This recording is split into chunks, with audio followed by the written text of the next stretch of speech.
Thank you, Gerard. Are my co-presenters here, Dr. Bannister and Wartura Finley? Yes, great. So hello, everyone. I am so pleased to be here. And I am a senior fellow in the Clinical Affairs Division at NAC, and I'm going to introduce our presenters, Wartura Finley and Dr. Guardia Bannister. So Dr. Guardia Bannister is the Executive Director of the Institute for Patient Care and Director of the Yvonne L. Munn Center for Nursing Research at Massachusetts General Hospital in Boston. She's also the Connell Jones Endowed Chair for Nursing and Patient Care Research at MGH. She received her Bachelor of Science in Nursing from the University of Wyoming Laramie and has a PhD in Psychiatric Mental Health Nursing and a Master of Science in Nursing, Psychiatric Mental Health and Nursing Administration from the University of Texas at Austin School of Nursing. She's certified as a nurse executive, and she's a fellow in the American Academy of Nursing. She's got extensive recognition of her accomplishments and achievements that include the American Nurses Association Mary Eliza Mahoney Award, the American Organization of Nurse Executives Prism Award, and a Lifetime Achievement Award from the National Black Nurses Association. So welcome, Dr. Bannister.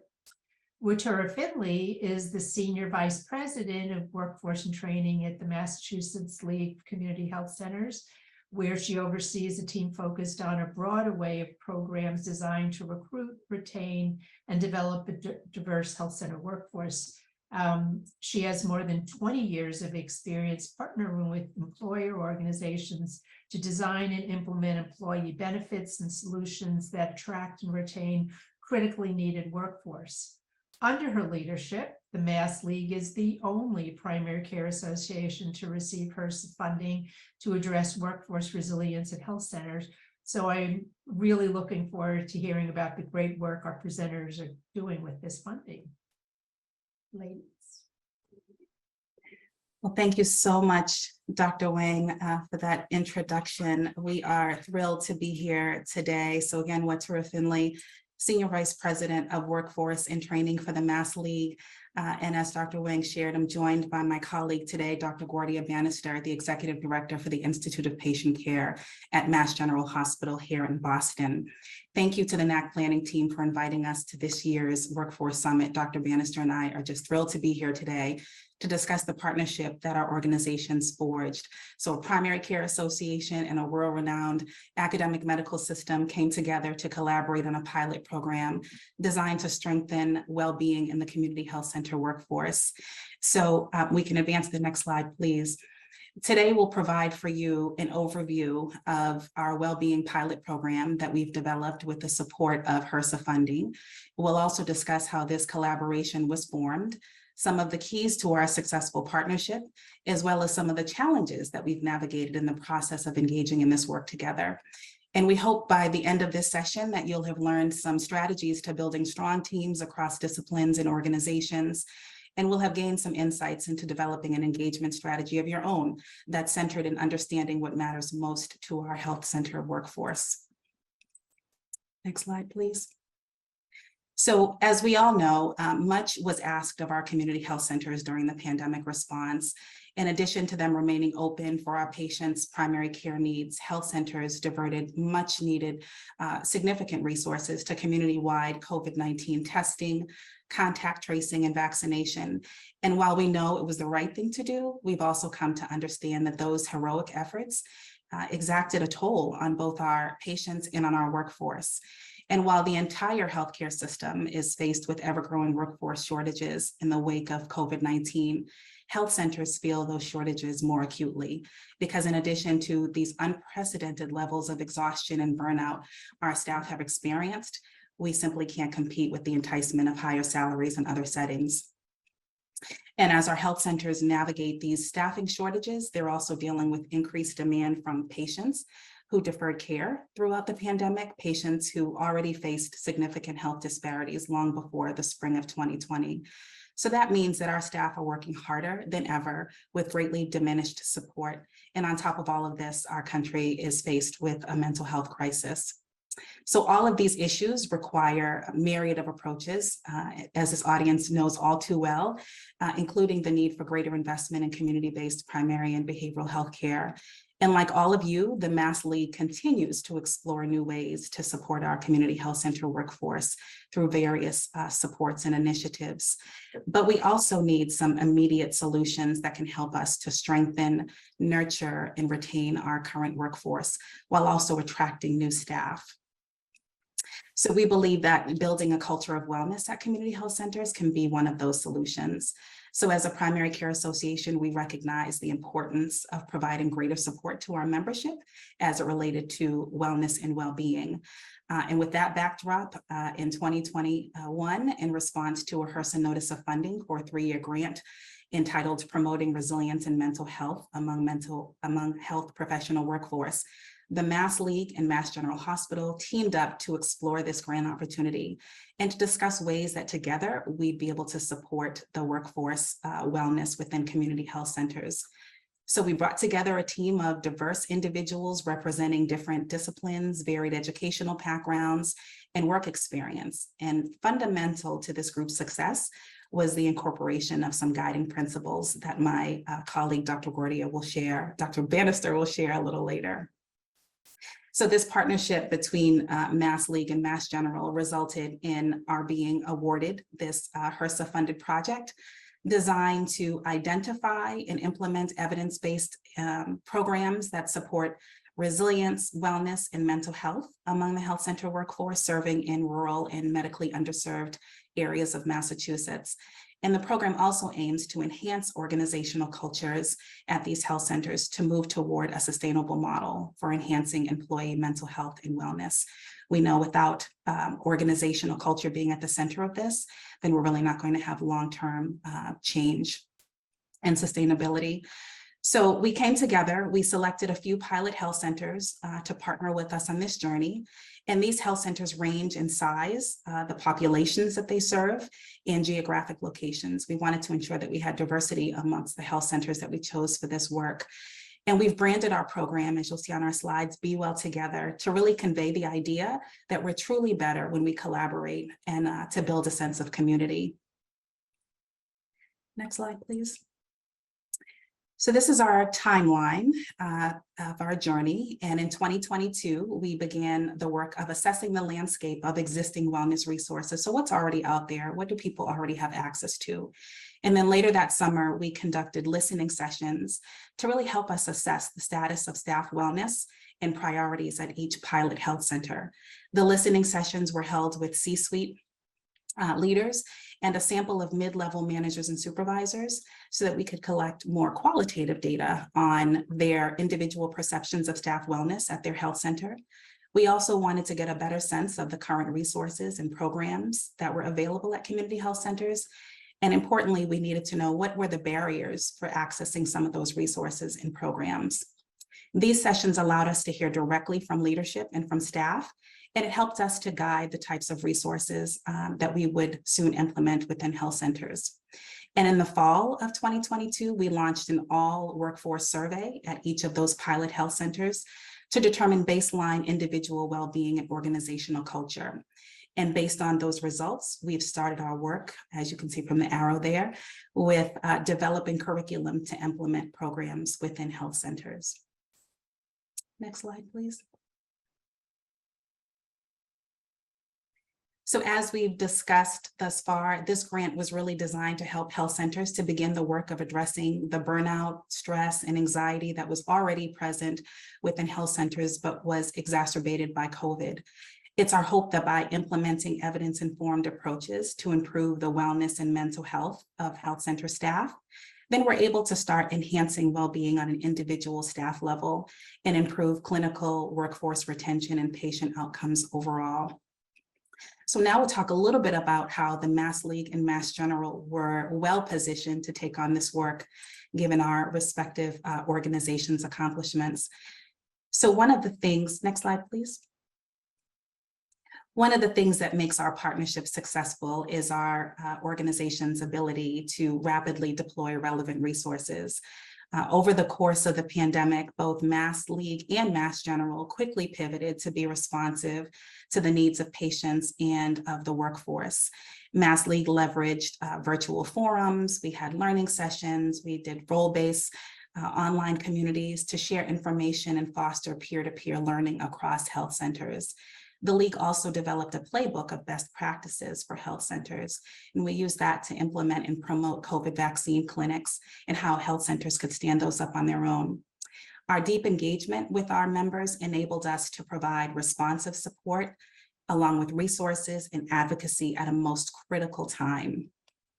During that time in parallel as well, our colleagues at Mass General embarked upon their own initiatives in support of their workforce and their patients.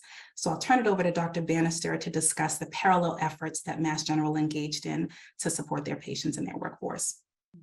Thank you so much, Watura, and I just want to thank everyone for the opportunity to present to you today. And I can't help but notice all the shout outs to the Mass League Community Health Center that are in the chat. And I can just tell you, it has been such a privilege and an honor to be able to partner with this wonderful group of colleagues. Again, I'm from Massachusetts General Hospital. We are an academic medical center, and we have about 1,100 beds for patients, and we have about 50,000 patient admissions every year. We also have 1.5 million outpatient visits each year. And needless to say, during COVID, as Watura mentioned, we really did have to pivot. What's really important, though, is when I think about our Mass General mission, we have a mission to deliver exemplary clinical care. We have a mission to advance education, and I was listening to the earlier speakers talking about the importance of education. We also have a mission in regard to research, and we're one of the most successful hospital-based research programs in the country. But our fourth mission is to really support our community and the community of patients of which we serve and the community of which our hospitals and our other entities are within. So we were perfectly aligned to come together with the Mass League to be able to execute this HRSA grant. One of the things that happened during COVID, and as Watura said, we all had to pivot. So when we think about the fact that Mass General has about 30,000 employees working here in all clinical roles, and we wanted to make sure that we were touching everyone from leadership roles, clinical roles, environmental service roles, food and nutrition roles, everyone here that is part of our staff are critically important to our success. So we had to design and implement and really think about well-being and resiliency programs. So we were able to offer just-in-time programming. We were able to look at what we wanted to make sure was going to be influential, not only in our clinical environment, but how did we want to make sure that we took care of our workers who were going home. So we had stress management, resiliency, meditation sessions, all kinds of different offerings that we were able to not only bring to our employees here, but also help inform the work that we're doing with the Mass League as we think about potential interventions for the 4 pilot health centers that we're working with. The other thing that we thought was really important was the availability of hotlines that we had in place that we think that we can quickly pivot for our community health colleagues that are part of the Mass League program. Also peer-to-peer coaching and support, and all of the interventions that we're thinking about are evidence-based. So there is a science that goes along with many of the initiatives that we are implementing and plan to implement over the course of this 3-year grant. So next slide. So I think I've been able to articulate that this HRSA grant was really the perfect opportunity. And again, you'll see it's entitled Promoting Resilience in Mental Health Among the Health Professional Workforce in Community Health Centers. We have the amazing expertise of the Mass League of Community Health Centers and the incredible work that they've been doing. We had the also wonderful expertise of Massachusetts General Hospital in regard to the suite of well-being and resiliency offerings and programming and initiatives. And we were able to come together under one umbrella to be able to execute this grant. Also, it was very helpful given that what I said earlier in terms of our research infrastructure and our research expertise and experience to be able to bring bear for that as part of this grant as well. Next slide. So I want to talk a little bit about how we work together, because I think what's really important and for all of you to hear is that we've decided that we needed to be very intentional about our work together. When we were initially responding to the RFP from HRSA, we had never met in person. And for the first year of the grant, we were not in the same room together. So very much like this conference today, we were in our little boxes, meeting each other, getting to know each other. And I think I can share, at least from my perspective, it's very different when you're in the room and you can see all the body language and you can really have a connection versus the opportunity to work together virtually for such a long time. So we have Watura and myself, we're really the project directors or managers, and we meet on a regular basis. And I'll talk about this in a future slide, but I want to emphasize it right now, is the importance of our working relationship. We have wonderful communication. We're honest with each other. We trust each other. And we actually just have this, it's just been, as I said earlier, a privilege.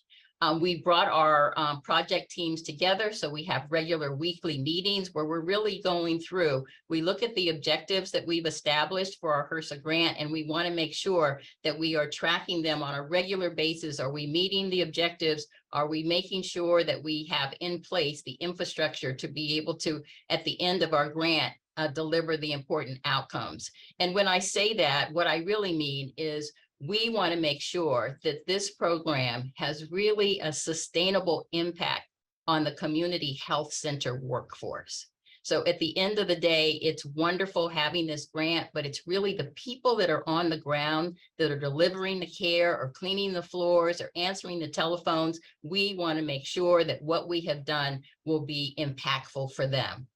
We also have core project team meetings, and you'll see there's a lot of meetings here, but what we found out is with some of these team meetings, it's important to be able to divide the work. And so we have expertise on our team that are researchers. We have experts in terms of the culture of the community health centers. We have an expert in terms of evaluation. So what we try to do is sort of divvy up some of the responsibilities, but then we come together. We also decided that we started to implement quarterly in-person meetings. And I can tell you our first in-person meeting, which really wasn't that long ago, it was such a wonderful opportunity to meet everyone in person. We had some icebreaker activities so that we could get to know each other better. And it really helped we already had a very well-formed team, but it helped to solidify it even more. And then also one of the things that's important with a project like this is to make sure that we have the ability to collect all the resources and the materials in an organized fashion. So we use SharePoint, we use Dropbox to be able to make sure that we have all of the documentation that's required going forward. Next slide, please. Also, I wanted to share some of our tools for success. And as Watura mentioned earlier, we really are coming together and we have shared values. Our mission and our dedication is to our communities and our community healthcare workforce and our clinicians and all of our staff that are delivering this exemplary care.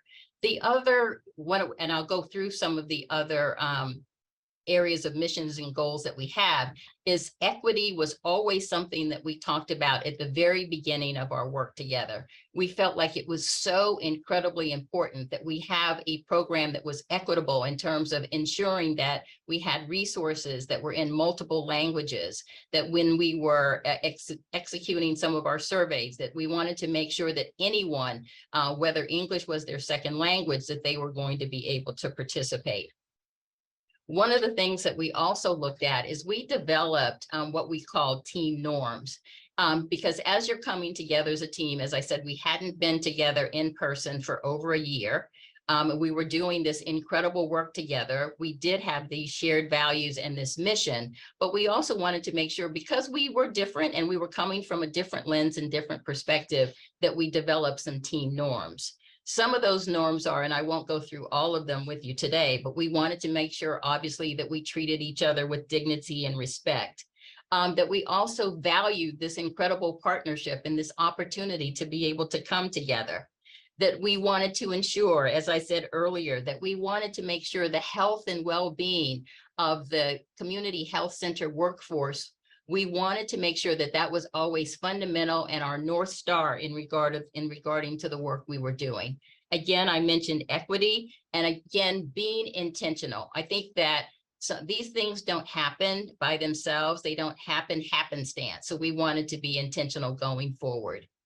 We also incorporated team building exercises, and then we wanted to role model wellness. How could we possibly ask our community health centers to implement some of these initiatives without being able to walk the walk and talk the talk ourselves? So we make sure at the beginning of all of our meetings, we role model wellness. And that may be today, I'll give you an example. We had a wonderful wellness exercise where it was, I think, someplace in Denmark, where this person was laughing and everybody on the train started laughing too. It was really, really infectious. And we know that that has the ability to really increase our endorphins. And then lastly, and I think also equally as importantly, Watura and I have such a trusting relationship. So we can talk about anything. We manage conflict together, and we've been able to, I think, successfully manage so far 18 months into this really important initiative. Next slide. Watura. So thank you for that, Gordia. And well said. We do have a great relationship, and it's really helped our teams to continue to grow and develop through this process.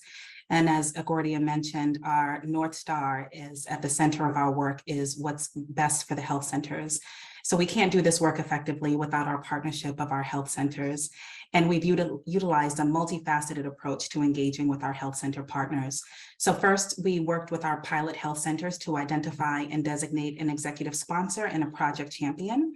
The project champion is really our main point of contact and partner in implementing interventions on the ground. So we coordinate with that person for on-site events. We share promotional materials and strategize our outreach with our champions. And then the executive sponsor at the health center plays the role of providing systemic and institutional support, the support that's necessary to move the needle for many of these interventions. They also help us to decipher how best to support wellness through the leadership at each health center. It's critically important that we have leadership buy-in, and oftentimes the executive sponsor is not at the highest level in the organization, so they help us to decipher how best to support wellness through the leadership lens at health centers. We've also assembled an amazing advisory committee comprised of leaders within the health centers. So our pilot health centers, and then we have a handful of other health centers that are not participating in the pilot, but serve on our advisory. And then we have wellness leaders from Mass General. So specifically leaders from various departments across Mass General in nursing, psychiatry, medicine, spiritual care, social work.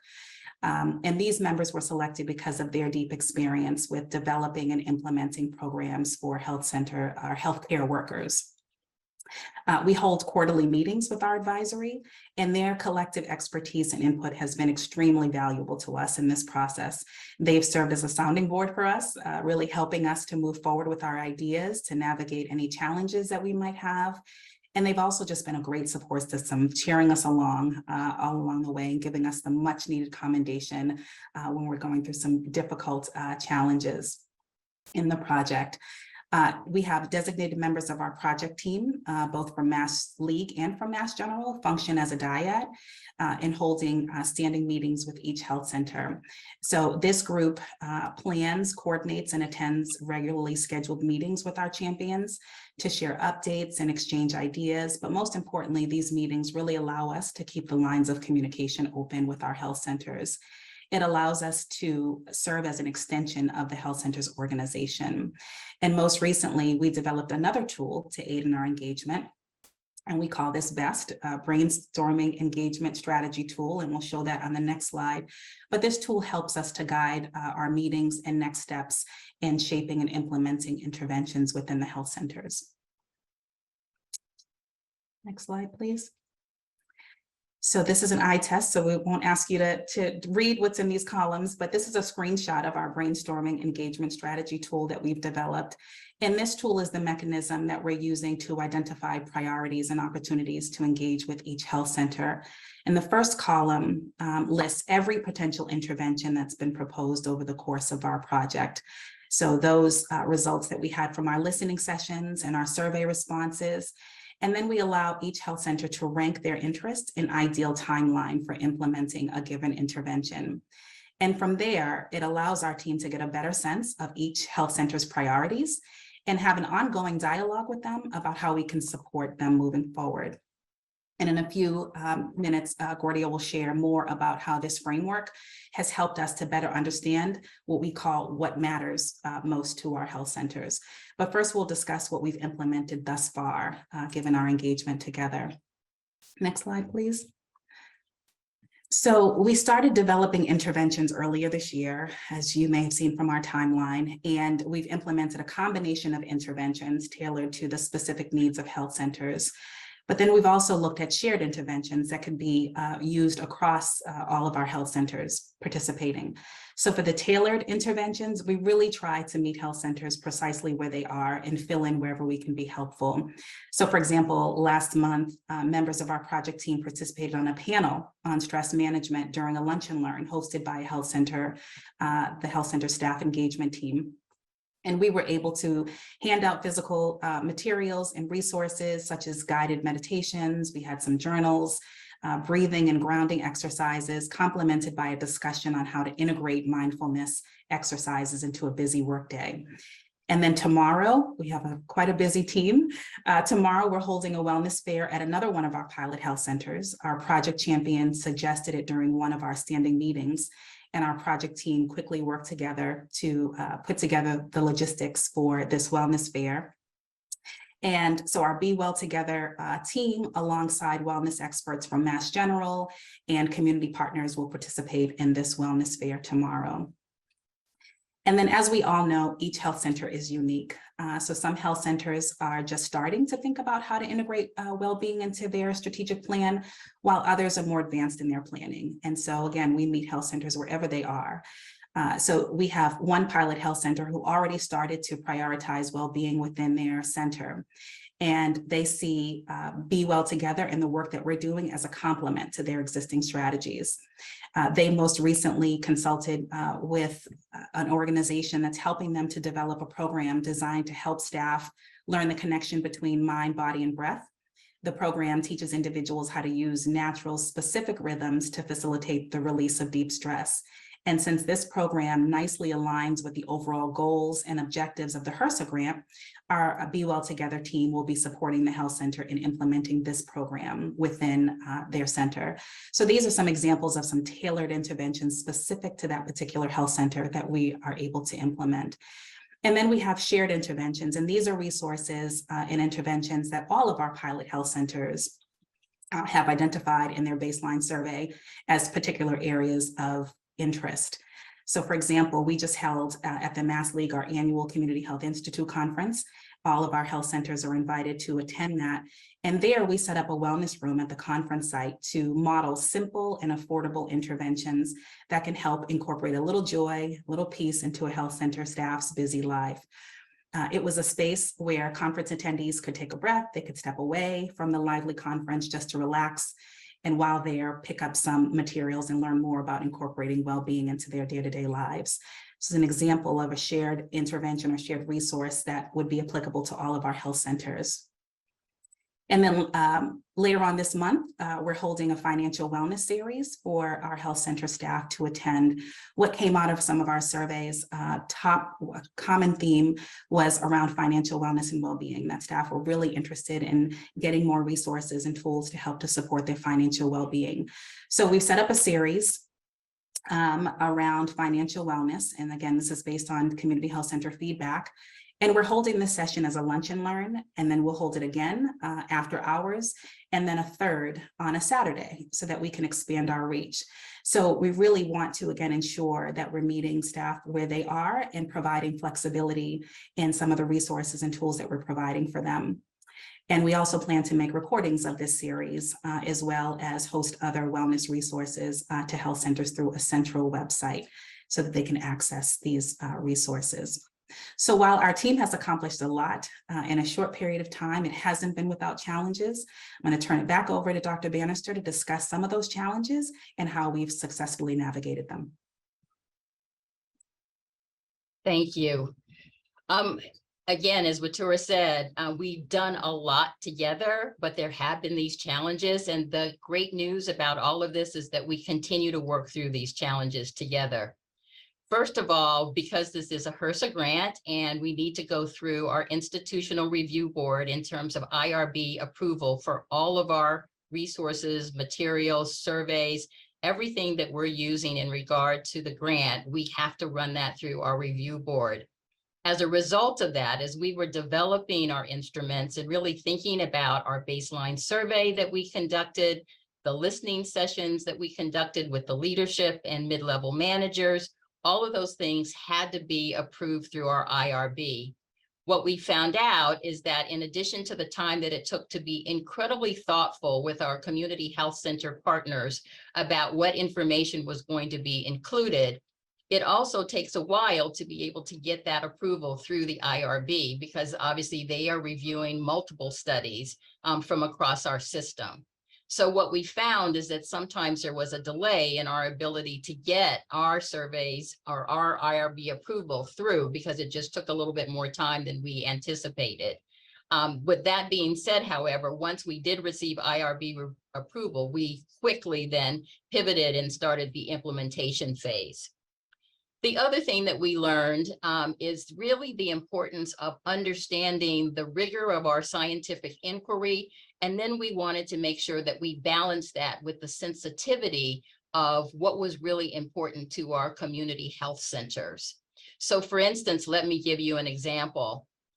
Some of the researchers on our team, it was really important and they were very interested in, for example, getting the 9-digit zip code numbers of the participants in the study, because it would give us an opportunity to really then understand and do some mapping of understanding essentially what resources may be available in certain areas, what income levels as an example in other materials.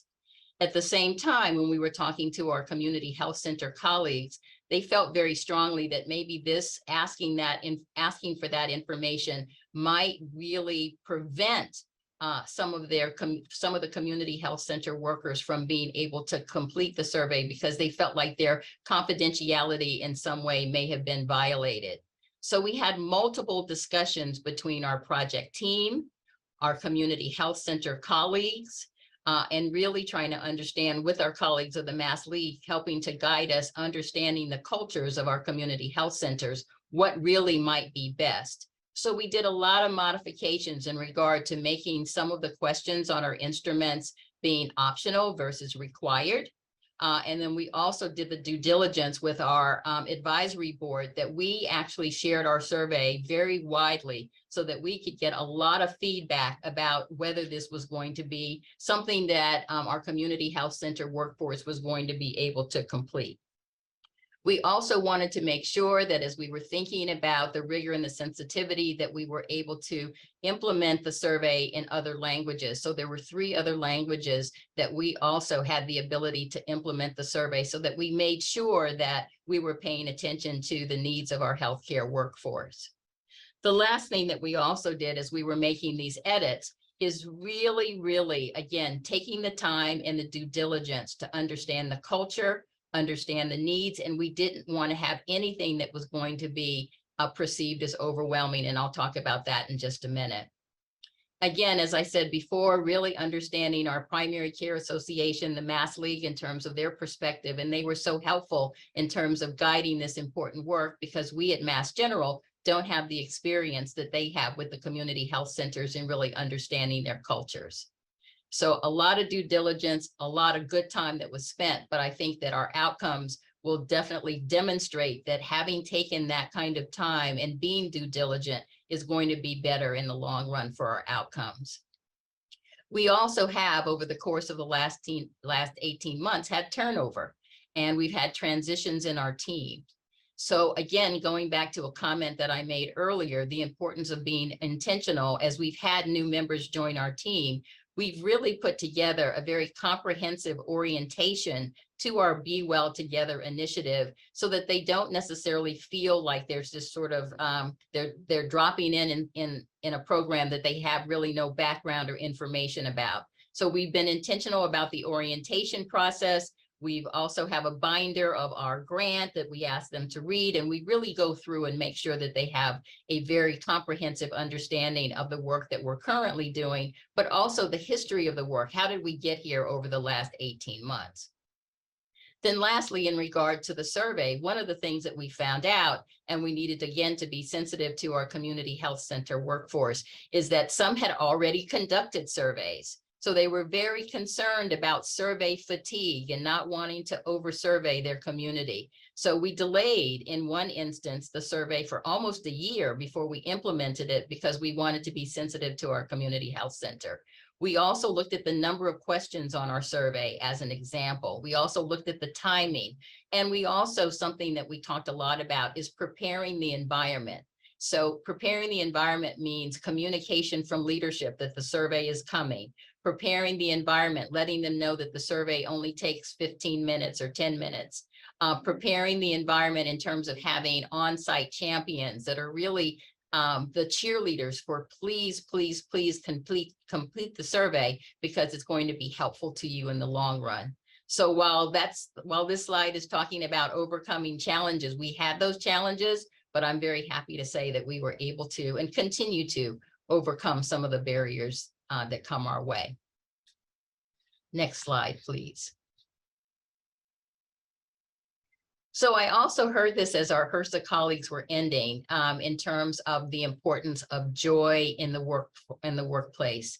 And so that really leads us to really thinking about, for our community health centers at the end of the day, what really matters to you. And we've certainly taken this initiative from the Institute for Healthcare Improvement that actually put forward what matters to you several years ago in really creating a culture of wellness. So we see, as part of this initiative, really having, in addition to what's already been presented, we know that our community health centers, they already have resources to promote a culture of wellness. What we want to do is be able to build on those resources, understand how we can amplify or catalyze what you already have in place, and then how we might enhance any additional resources they might need in terms of looking at the gaps. We also know that it's really important to let's leverage our community resources. What's around our community health centers? So for instance, if there's a food bank, if there is a farmer's market, are there other resources that might be available that will be really important to the staff to be able to take advantage of? We want them to be able to do that. One of the things that came out in the survey from some of the participants is feeling like the resources were really for the patients that were being served or the clients that were being served. They weren't quite sure that some of those resources they could use for themselves and for their families. And we're really trying to dispel that the resources that we're bringing to bear are for everyone. And then really to integrate system changes. And what I mean about this is the importance of not just initiating initiatives, but we want to have sustainable change in our community health centers for a culture of wellness. So what other kinds of systematic changes need to happen within the community health center to be able to sustain and promote this culture of wellness, whether it's programs, whether it's initiatives, whether it's resources, where it's other things that may be causing pain points? How can we resolve and support them going forward now, 18 months from now, and also well into the future? So next slide. Now we're ready to take your questions. And again, thank you for this opportunity. So thank you, Dr. Bannister and Watura, for that presentation. We do have a question in the chat. How are you planning to measure the success of the interventions? Specifically, how will you measure the impact of the interventions on mental health, resilience, various dimensions of wellness? So I'll start off, and please, you can call me Gordia, and then I'll have my colleague Watura also share her thoughts. Clearly, everything that we are implementing, there is an evaluation component that goes along with it. So again, in addition to measuring, obviously adoption of some of these initiatives in terms of the number of people that attended, and again, their perception of those interventions, we're going to be measuring, and we did our pre-survey, our baseline wellness survey. The idea is to do a post-survey of that baseline wellness survey, which is going to ask questions about stress. It asks questions about burnout. It asks questions about the environment of wellness within the community health center. So we have a very robust evaluation plan that is not only topical in regard to the programs that we're offering, but certainly towards the end, we're going to be evaluating the whole initiative. And also part of the evaluation has to do with sustainability as well. And I'd only add to that, Gordia covered it very well, is at the end of every session that we have or an event that we have, we are asking questions around satisfaction. We're looking for that feedback from our participants to understand if we're really having the impact that we intended to have. And then, as Gordia mentioned, our post-survey is also another way that we'll understand the full scope of the true impact that we've had through this work. Great. There's another question. What was your goal percentage for survey participation, and what level of participation have you seen in the wellness activities that have taken place? So I'll go ahead, Watura. No, go ahead, Gordia, please. So first of all, our goal would have been to have everyone within our community health centers complete the survey. But again, as we were talking about, there were other surveys that were in the field. We were trying to be very sensitive to survey fatigue, which I feel like some of our community health center colleagues were experiencing. So right now, some of the surveys that we've conducted, we have about a 25% response rate, which is not too bad when you think about the context of everything that we have been through. In regard to our individual initiatives that we have just started and just launched, we've seen tremendous excitement, investment and involvement. So for instance, something that Watura talked about just a little while ago, where we hosted a panel on wellness that included talking about burnout and stress management. We also had a resource table that we actually, all the materials that we brought, they were all gone at the end of the programming that we needed to order more. So we're really seeing that in person, first of all, has been very advantageous for us. Did you want to add to that, Watura? And one of the things that was important to us, as Gordia mentioned, that our work is grounded in equity. So while we looked at our responses, we were also very intentional about who haven't we heard from. So some individuals have responded to the survey, but others have not. And what are some of the reasons around that? Are those the ones that are truly tapped out and for whatever reason have not decided to complete the survey? And so for us, it's important to try to hear those voices as well. And we do that through our work with our champions. The survey was anonymous, of course, so we don't know who within the health center responded individually, but we are seeking other ways to get input from individuals within the health centers. And then even some of the resources that we didn't hear, that didn't come through the survey, we're still sharing some of those because we understand that those are critical resources that health center workforce may want to use, regardless of whether they responded to that in the survey or not. So that's part of us using that engagement tool with our champions to really hear from them and understand, would this resonate with your workforce? Is this something that we can pilot for a short period of time, evaluate and see if there's interest? So we're using a number of means to be able to engage the workforce and measure our success. That's great. I was sort of wondering how you all interfaced with the Bureau's workforce well-being survey activities. Yes, thank you for the question. So That survey was in the field around the same time that we were putting out our survey as well. We had a staggered approach because various health centers were going through various organizational changes. One health center was going through an EMR conversion, and so it wasn't possible for them to give attention to a survey, to our survey, the Be Well Together survey at the time. So we staggered that. So the Bureau's survey was in the field the same time as some of our health center surveys. And so it really necessitated that we meet with our health centers. And as a PCA, wearing the PCA hat, we wanted all of our health centers in Massachusetts to respond to that survey. We wanted their voice to be heard in the national survey.